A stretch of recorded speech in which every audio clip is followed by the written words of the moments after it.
ایصال ثواب ہی میں ہے. جو کام میت سے شروع ہوا اگر وہ 2 گھنٹے پہلے سے شروع ہو جاتا.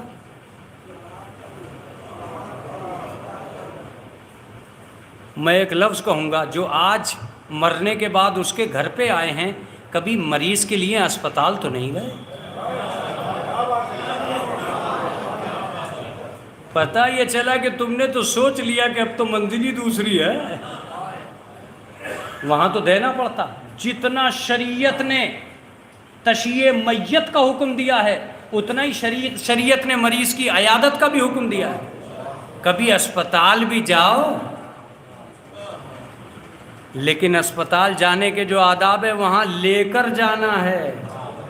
کچھ کھانے کے لیے ضرور لے کے جانا، مریض کو کچھ سکون پہنچانے کے لیے کچھ لے کے جانا. تو جہاں لے کے جانے کا حکم تھا وہاں تو تم 10 بھی نظر نہ آئے.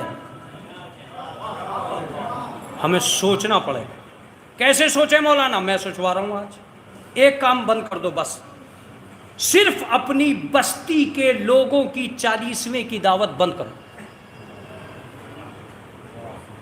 انہیں خوشی میں کھلانا، انہیں عقیقے میں کھلانا، انہیں شادی میں کھلانا. جو مہمان آئے ان کے کھلاؤ، ان کو بناؤ. اس لیے کہ ان لوگوں کو آپ سے محبت ہے اور یہ ایصال ثواب میں پھر بھی آئیں گے. ایسا نہیں ہے کہ یہ صرف اس کے لیے آ رہے ہیں، یہ یقین دلائیں گے آپ کو کہ بغیر اس کے بھی یہ آ سکتے ہیں. لہٰذا آپ ایصال ثواب کو آسان بنا سکتے ہیں اپنی بستی کے لوگوں کی دعوت نہ کر کے، صرف مہمانوں کے لیے کھانا بنا کر. اب رسول اللہ نے کیسے سویم منایا، کیسے 40واں منایا، یہ میں آپ کے حوالے کرتا ہوں. اپنے گھر میں آتے ہیں، کھانا بنواتے ہیں، اور کھانا بنا کے 2 جگہ ایسا کیا ہے.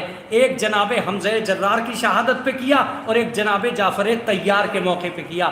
اپنے گھر سے کھانا بنوا کے لے کے گئے اور جا کر جناب جعفر طیار کی فیملی کو کھلایا. یہ تو ہے سیرت رسول. آگے ہماری مرضی ہے. عزیزو، میں یہ بھی کہوں گا کہ میں کوئی آیت اللہ نہیں ہوں اور کوئی حجت الاسلام نہیں ہوں، لیکن میں اپیل کرتا ہوں کہ میری قوم جتنے بھی کام کر رہی ہے وہ معرفت کے طور پہ کرے گی، عادت کے طور پہ نہیں کرے گی. وہ روایت کے طور پہ نہیں کرے گی، معرفت کے طور پہ کرے گی. وہ صرف ماننے کے طور پہ نہیں کرے گی، پہچاننے کے طور پہ کرے گی. آپ سوچئے کتنے بڑے بڑے لوگ ہیں جو اس میدان میں آپ کی حوصلہ افزائی کرنے کے لیے تیار ہیں. ہمیں ایک دن یہ قدم بڑھانا ہوگا، ہمیں کوئی فرق پیدا کرنا ہوگا، ہمیں اپنوں کا خیال کرنا ہوگا. اس لیے کہ اب دوسروں نے ہمارا خیال بند کر دیا ہے. اگر ہم خود اپنے اپنوں کا خیال نہیں کریں گے تو ڈگر ٹوٹنے لگے گی.